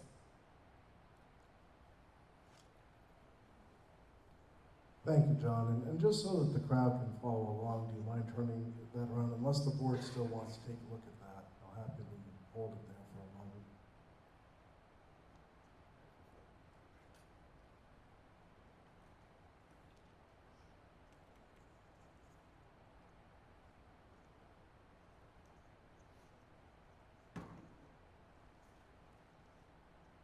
As previously stated, this is the vehicular proposed route up through Stone. So like I said, 2 of the proposed vehicular routes to the site would be Front Street, Stone Church Road, Varner's Hollow, Morris Hill Road. In the same regard, but coming from the north, Salem Boulevard to Mingle Inn and across. And then the current accessible EMT route is from Reliance up Market, across Somerville, across Water Dam, and then you're at the site and the surrounding adjacent parcels. Excellent. I'm sorry. Do you need to see those documents? Oh, excellent. Okay. Sorry about that. I did not realize that was all up there. Jeez. Oh. Where am I looking? Okay, there we go. I think they just did it. All right, there we go. So, construction traffic route proposed from the north, Salem Boulevard, Mingle Inn, over to the site, Morris Hill. If you're coming at it from the south, you could take 93 to Front Street, to the east, Stone Church Road, Varner's Hollow, up into to the site. And also, John, with regards to, I mentioned earlier that we were looking to get WeServes. Are we in the process for those? Yes, we are. We have will serve applications into both the sewer authority as well as PA American Water. So to be clear, we're looking to get our water and our sewer handled through public utility. Yes, that's correct. Thank you, John.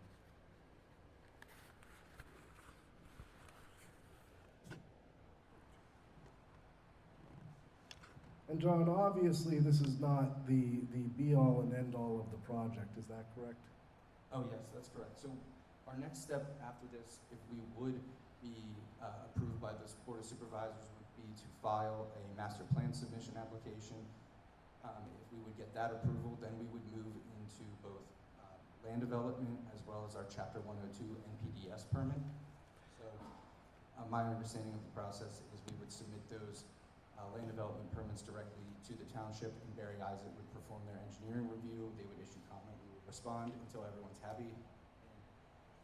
In the same regard, we would submit a Chapter 102 individual NPDS permit that would require us to coordinate with the PNDI as well as the PHMC. And when we go through that process, we need to look at aquatic resources that may be on the site as well as wetlands. I believe we have an application in for a jurisdictional determination from the U.S. Army Corps to look at any of the aquatic resources on the site.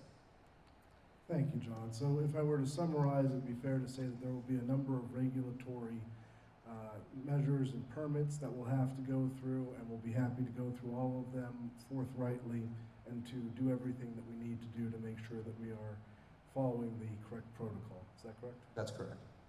Thank you, John. I don't have anything further to present this time, but of course, we're happy to answer any questions, and Mr. Zartman, I'm sure, would be happy to answer any particular questions. I have a question. You plan on rebuilding England Road? Jim, what about the water plant behind your property?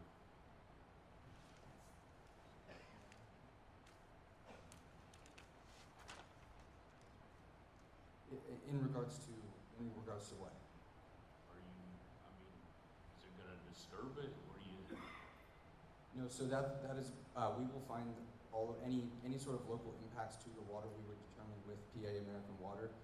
Like I said, we applied to them, but we have not gotten a response back from them. But once we do, we will work with them to determine what capacity they do have for us and what we need to do to safely proceed. Because that's in a different township, right? That's in Briar Creek, that's not in Salem. Well, let me get some clarification that I think would directly address the concern. John, would it be fair to say that we would take the appropriate measures to ensure that we had service through a public utility, that we would not seek to go beyond the service that's available through that utility? Yes, that's correct.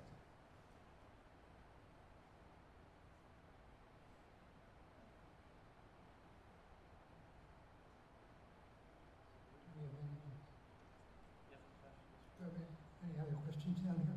Sir? You abstained. Randy? Is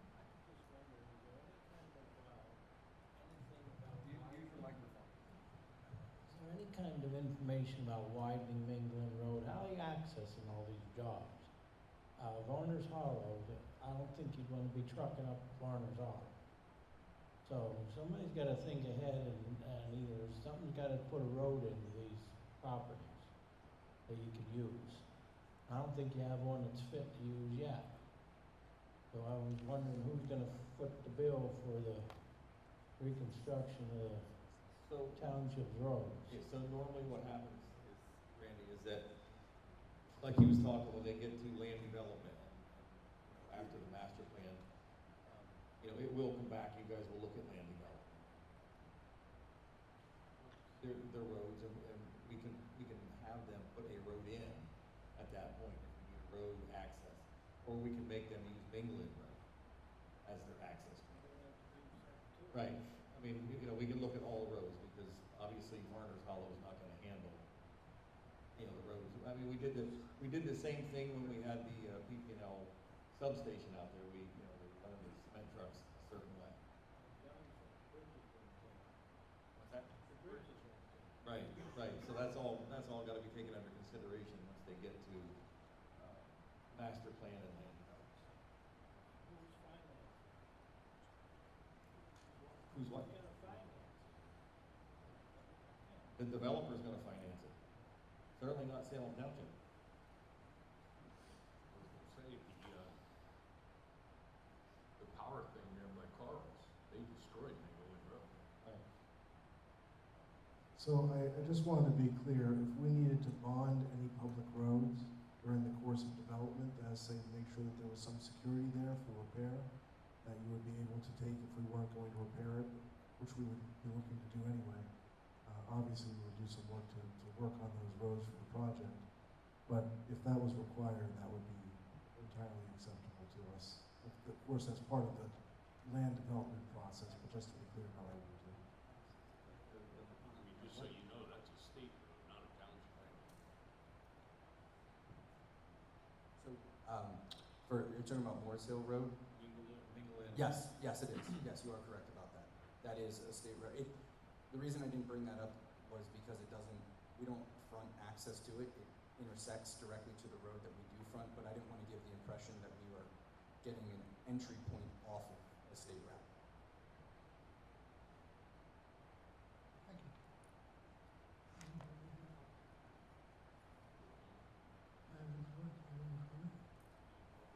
Yeah, but I said, do you have any? Okay, do we have any public comment? Salem Township residents or taxpayers want to make any comments? Looks like some ladies coming up.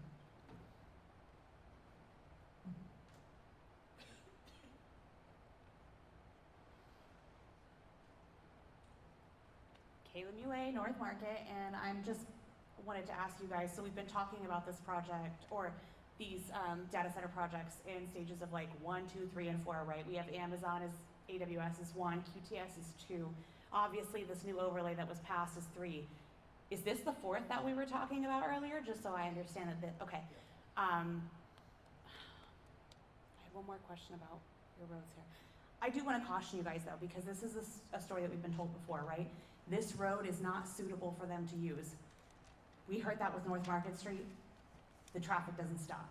They might not be bringing tractor trailers, but be cognizant that just because they're not bringing tractor trailers does not mean that those roads will not be impacted, that employees won't be using them for smaller vehicles or for whatever reason, because it does not stop on North Market Street at all. So I would strongly urge you to consider those facts before you just say, yeah, that works. I'm not trying to make things harder for you guys, so thank you. Anyone else? Any other taxpayer, residents, Township? Okay. If I could just say to all the folks in the green shirts, part of the resolution that was passed by the Board of Supervisors last night was that if there are going to be repetitive comments, the board is to take those under consideration. So all the folks in the green shirts, is there anybody out there who is not in favor of this project? Raise your hand, please. All the green shirts? I have questions. Okay, well, come on up and ask your questions. Yeah. So I didn't hear, I'm sorry, it was on Facebook. The gentleman here, when it comes to Varner's Hollow, Morris Hill, Mingle Inn, what kind of construction equipment are we talking about going up and down through there?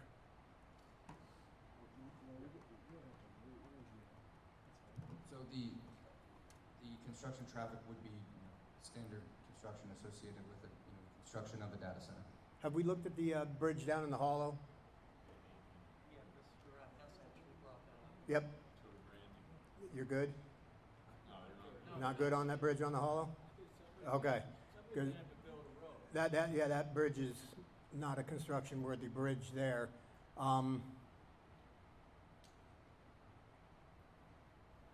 then, did I hear you say that you would repair the damage to the roads that inevitably happened? You remember the Moxie plant and the Mingle Inn and Yes. bond that road? Yep. Okay. All right. Thank you.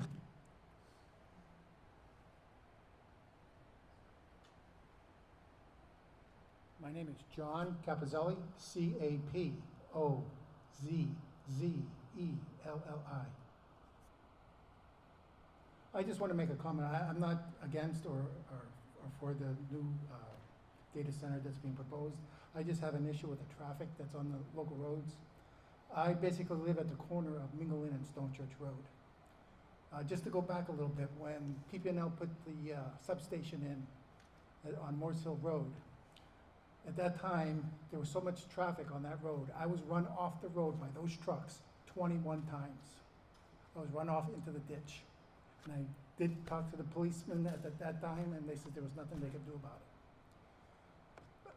Now, bringing up to date, between my house on the corner of Stone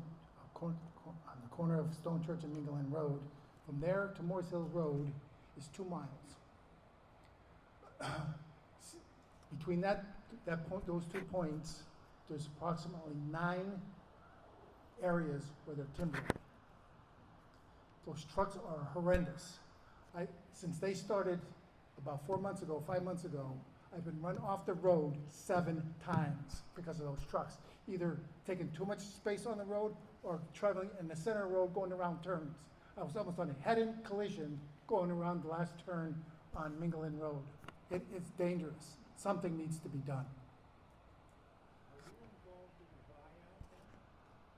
I'm part of the phase 3, yes. Yes.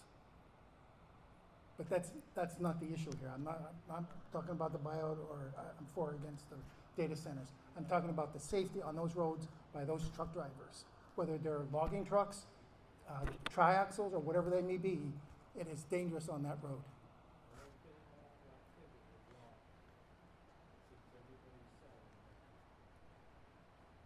Anyone else want to speak? Taxpayers?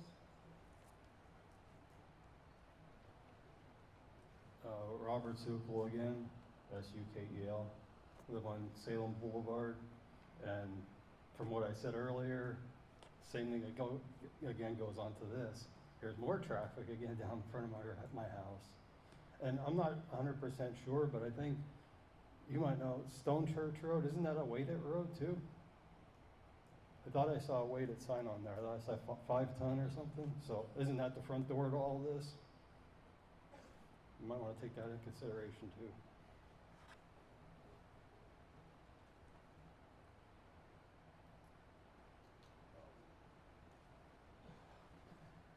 Sorry, one more thing. I remember I used to see like a lot of Salem Township PD doing a lot of DOT checks up by Bear. Do they still do that? All right, because I haven't seen them in a while. I was just wondering.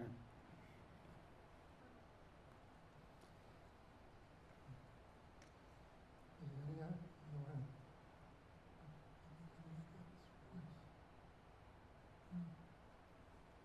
Greg Martz, I won't give you my resume again. Just want to speak in favor of the project. The landowners are spectacular human beings. I've been neighbors with them for years. Their property is covered in power lines. They're stuck across the street from the big substation. I think it's fair if we get our data center. I'm in phase 3. I think it's fair that the phase 4 also be approved. It's right in the middle. Everybody's using the same roads. Everybody's using the same power. So I'm in favor. And like I said, they're living in the middle of the grid. So if I was them, I would want to sell also. Thank you.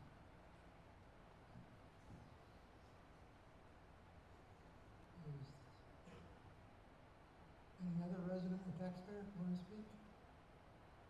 If not, we'll go back to the regular meeting. Do you have any issues, Ralph? No. They answered all the questions on the review.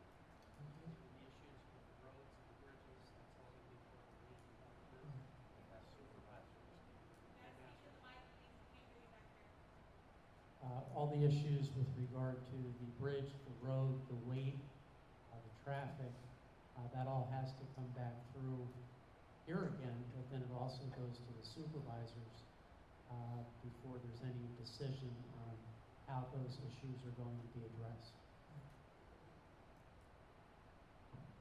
We just need a motion to approve. Move it. I have a motion to either approve or deny. I have a motion to approve it. Do I have a second? Randy seconded. Sue abstained. Randy, you please?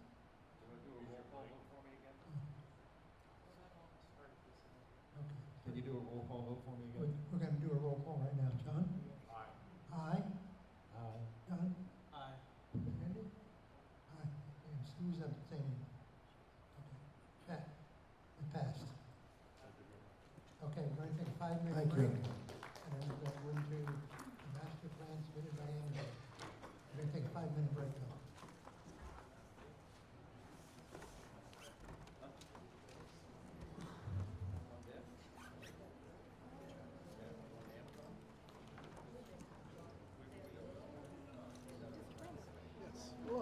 How are you? Hi, Susan. I'm doing okay. How are you? Good. You guys have a buyer lined up? Without giving, you don't have to give a name or anything? I can't talk about that because that's, again, client determination. I can't make a statement on behalf of the client. Oh, the client here? No, not the people who'd have to approve this. This is the engineer. Get your name, please? Sure. J-O-N. Legal representation. Last name is Zartman. Z-A-R-T. Where are you from? Philadelphia. 58% Firm. Oh, sorry. Kimley Horn and Associates. K-I-M-L-E-Y. Horn and Associates. And you're working for, your client is, Moore's 109 LLC. thanks. Yes, sir. Do you know the gentleman in the blue, Jim? Yeah. Yes. His name?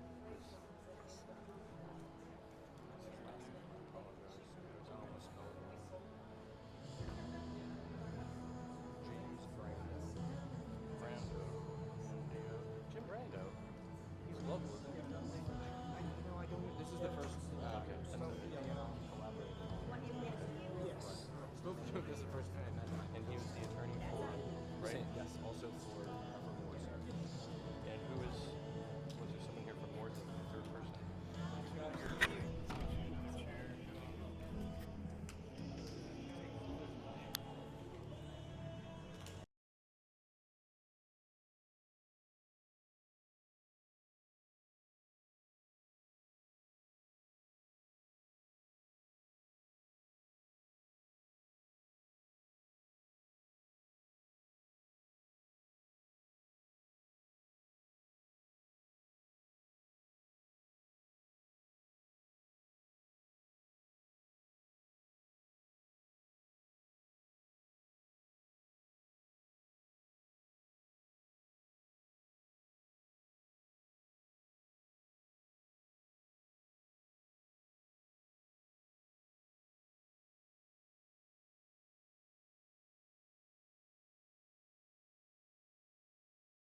for what we're calling the Salem Township Innovation Campus, the campus master plan amendment, and Nick, if you could go to the next slide.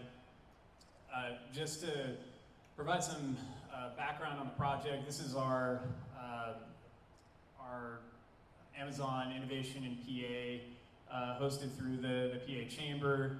We've posted information about the campus. We've posted tonight's meeting invite or meeting date and details onto that website. We'll provide details and updates as we progress through campus construction on this website. Thank you. I wanted to provide an overall look at the campus. So just to get everyone oriented, this is Salem Boulevard right here. Our main entrance is at Cumulus Boulevard. This is where most, or if not all, of the construction activity is currently taking place off of this entrance. We have 3 buildings that are currently completed. So there's one here, here, and here. So those 3 buildings are completed and occupied. And then these 2 buildings will be coming online next, either in September or October. We will also be starting construction on areas west of Confers Lane. Overall, we're looking at construction completion for the entire campus by the end of 2030. I'll go into some more details as we go through the presentation on projected upgrades, transportation improvements. I know that's been a significant topic of concern for residents. You can go to the next page. Thanks. Just a summary of the campus. So Amazon's been a resident and taxpayer in Salem Township since 2024. We received a master plan approval in July of 2024 that included 17 data center buildings across the campus with 6 ancillary buildings. So that includes administrative buildings, water storage, and other office space. The revised master plan that is in front of you this evening will contain 20 total data center buildings and 5 ancillary buildings. So an increase in, oh, sorry, if you go backwards, thanks. The total campus is about 1,200 acres. At full build out, we are expecting about 1,000 permanent jobs at the campus. And as I mentioned before, we have 3 buildings completed on campus, and we'll be working to complete the rest of them as we roll through to 2030. Just wanted to provide some comparisons of changes between the previously approved master plan and the current master plan that is in front of you. Just for ease of being able to see it on the screen, we broke it out into 2 sections.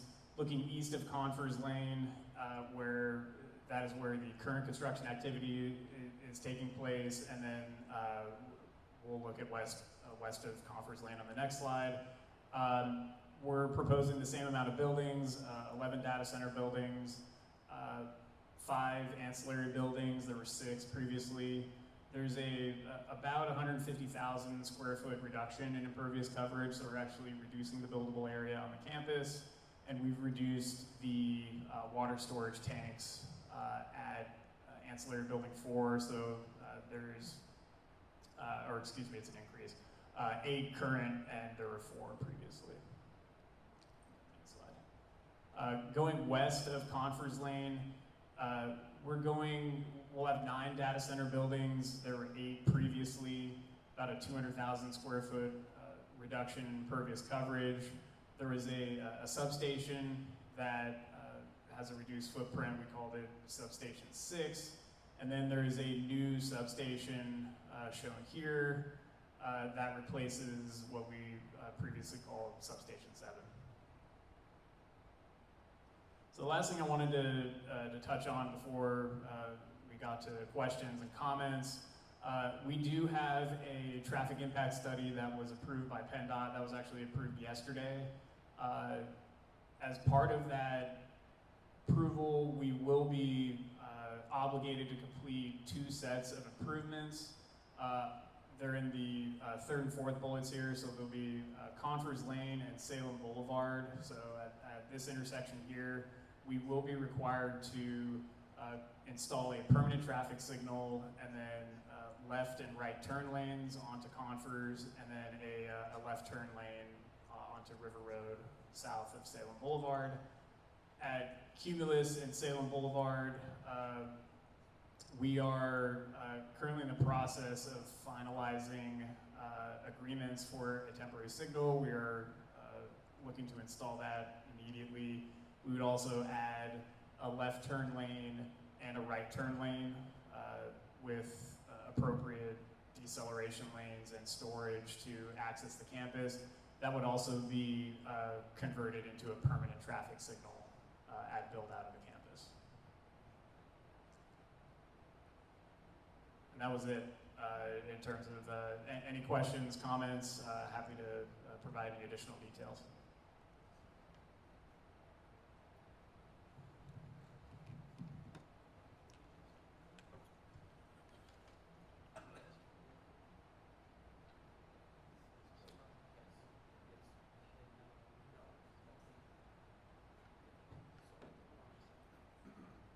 So we do a review letter that was sent back to the engineer.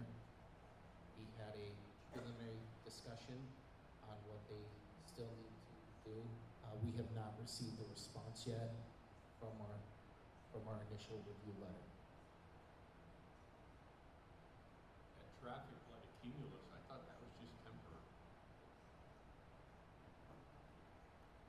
So the traffic light at Conference Lane or Cumulus the Cumulus one is temporary. As of this point, that's all we have is temporary. That's correct. So what will be installed in order to facilitate construction traffic and access to the site, there will be a temporary signal that's been approved by PennDOT as part of our traffic impact study for the entire campus. They have stipulated that will need to be a permanent traffic signal at build out of the campus. We have not received any of that. That's new right now. I think we provided a draft of the traffic impact study, but it was not approved. So with a submittal, and I believe the submittal or what we submitted to PennDOT originally included a recommendation for a signal, but it was not approved at that time. So that just came in yesterday from PennDOT. And as far as the traffic signal at Converse, we have not heard anything about that up to this point. That was the first we heard about it. Yeah, so that was also part of the original recommendations in our submittal to PennDOT, but again, not approved until yesterday. To elaborate on that, we also, I'm going to estimate 2 to 3 weeks, maybe 2.5 weeks ago, we got a submission from Jeff DePaulo from Kimley Horn on upgrading Conference Lane, widening it out a little bit, straightening it out a little bit, and making it a 40-ton capacity road from 5 ton. We have not reviewed that with anybody else yet. And those improvements would all be funded and constructed by Amazon.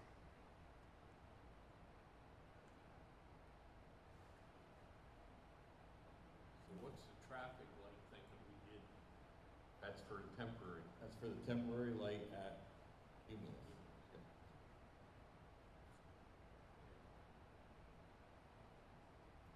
So with what you've got approved today or yesterday from PennDOT, does that change the construction of it at this point? Because now it's not, is it going to still get built as a temporary traffic light? That's correct. So we will keep it as, because we've gone through the necessary approvals, the design has been approved, and we've purchased equipment, and in order to safely or to increase safe access to the site, we want to get that signal installed as soon as possible. Eventually, when the campus is completed, that temporary signal will just be converted into a permanent traffic signal. We still have to go through our final design of the signal and our HOP permitting with PennDOT in order to get that installed. So And that will be handled the same way as the temporary one, that Salem Township's going to have to apply for that to go permanent? Where you guys already did all the paperwork and you're gonna take responsibility as it being a permanent traffic light? You'll own it. So I'd have to check with PennDOT on how my understanding is that the current traffic signal maintenance agreement can cover future signals that are installed, and then we can agree to eventually, or agree to contribute to all maintenance costs associated with those traffic signals.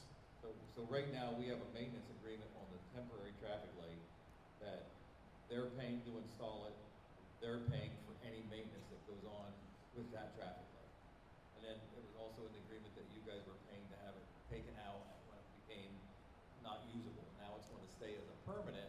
That's correct. And they're going to, what I'm understanding you saying, you're going to resume a maintenance agreement with Salem Township as far as cost of maintaining that permanent traffic light. That's correct.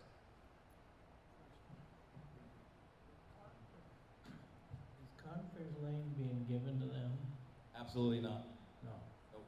Because at one point in time, that They, was the they, thought. They were gonna close. like I said, we got a submission from Kimley Horn to upgrade it, but Salem Township's still maintaining ownership. Okay, well, someone said the Palook property was sold, is that right? That's a rumor, I heard the same rumor. I'm wondering if they build the road, the people coming toward Berwick, are they gonna be able to use that same road to access that ground in there? Or Yeah, I mean, where's their access coming from? No, it would stay the same, because Conference Lane is a township road. I mean, Even though they're gonna pump a bundle of money in it to straighten it out? yeah, it's gonna stay as a township road. Okay, because all that other That's- ground where Palook was and Bills and all that down through there is supposed to go, right? That's another, discussion that we're gonna have with Amazon, is funding of the rebuild of Conference Lane, if it happens at all. I mean, they're gonna pay for the whole entire rebuild.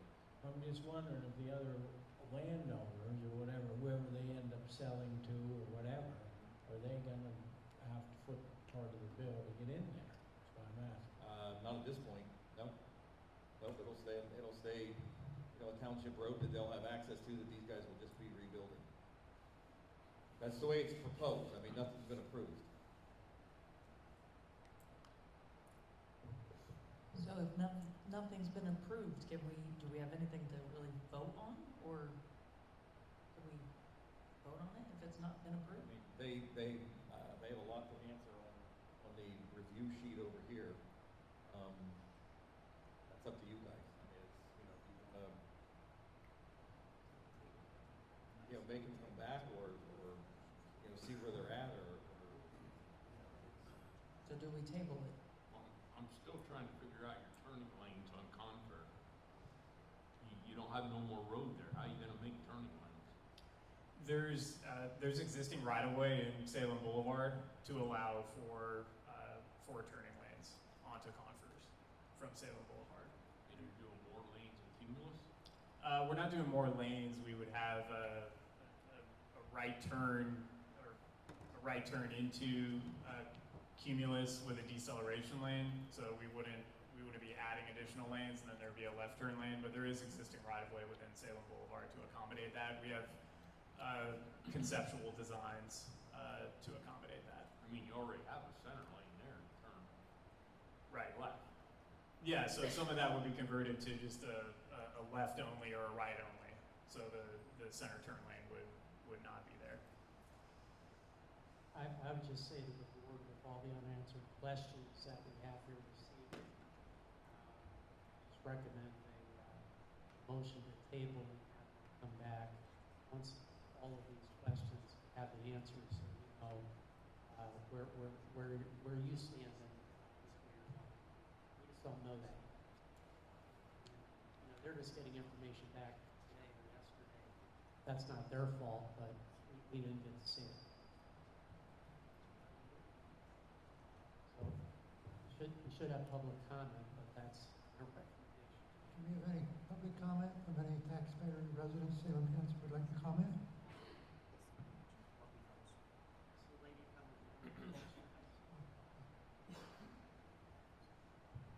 Hi, Carrie Yoder, 24 Conference Lane. I'm concerned about the road. I wanted to know, is there a way that they can put in an access road from Cumulus in the back to go where they need to on Conference? Because right now, there's a sign that the township put at the bottom of our road as it comes off of 11 that says, no trucks allowed. They still bring their trucks up there. We have kids that walk to school on that road every day. My son has, last year and this year, already, and school just started, he's already gotten almost hit on the road. I mean, he's almost 16, so he's smart enough to get out of the way. But there are people drive up and down that road to go to work, and it's only posted 35 miles an hour. I know they have a sign at the other, the police department put the sign that used to be at the bottom of Bonboy's Lane, right? Or there, and they put it up there saying, you know, how fast you're going. But no one pays attention to that. Those people come down that road doing like 50 miles an hour and hit their brakes at the end, right before they get to Route 11. And it's just concerning. Not only are their trucks destroying our road, but they're not supposed to be up there. There's a sign there that says that they can't. Thank you. So I think one thing the board has heard over and over again tonight with all three of these projects is traffic, roads, bridges, even one lady, I can't remember her name, dark-haired lady up there, you know, talked about the fact that, you know, even if it's not construction, but it's just car after car after car. So, you know, the township has some work cut out for it to figure out how to not ruin the quality of life for the people who have to deal with all this traffic, but perhaps setting up traffic ways that have to be used on all of these projects. And I just, you know, put myself in their shoes. When I go to my home, I want peace and quiet. I don't want hundreds of cars running past my house every day. I don't want dirt thrown up all over my house or on my cars. So we've got some stuff that we need to look at. I'm not saying these things aren't fixable, they are, but a lot of good points have been made tonight that this board and the supervisory board need to take into consideration. And we can't fix them here. They're questions for land development and growth. So while we're planning here, and while we have Amazon, what about the dirt? While everybody's here and we're talking about this, what about the dirt on Route 11 every single day? I mean, I understand it's a construction zone and everything, but on those dusty days, can't we make them spray water around or something to keep the dust down? Can't we have a truck wash coming out of there so they're not dragging mud out all over the road? Look here, I thought that was Randy doing that, it's not him? No, that's okay. I agree. I'm just bringing it up while we're here and we're planning this road, you know. I myself see some things that could be going on out there on Route 11. You know, I drive my clean truck up there and it's a dust storm all over the road. I have to push the button to close the outside air coming in so it doesn't go out my windows. I hear you. So, I mean, my family's in the construction business. I've seen, you know, we could do something to keep the dust down. Yeah, I mean, I think we have a truck wash on site. There's certainly more work to be done throughout the campus construction. I think this is something that we need to improve on. I'll admit. What I did want to go back to is the application in front of the commission is for a master plan change. The transportation improvements would be covered under a separate highway occupancy permit with PennDOT. And in order for us to proceed through the land development phase and actually complete construction, we would have to provide those HOPs as part of the land development process. So I just wanted to make sure that was clear to everyone. That's clear. My bigger concern is the fact that our engineer didn't get a response to his questions. Fair enough. We did meet with the engineer.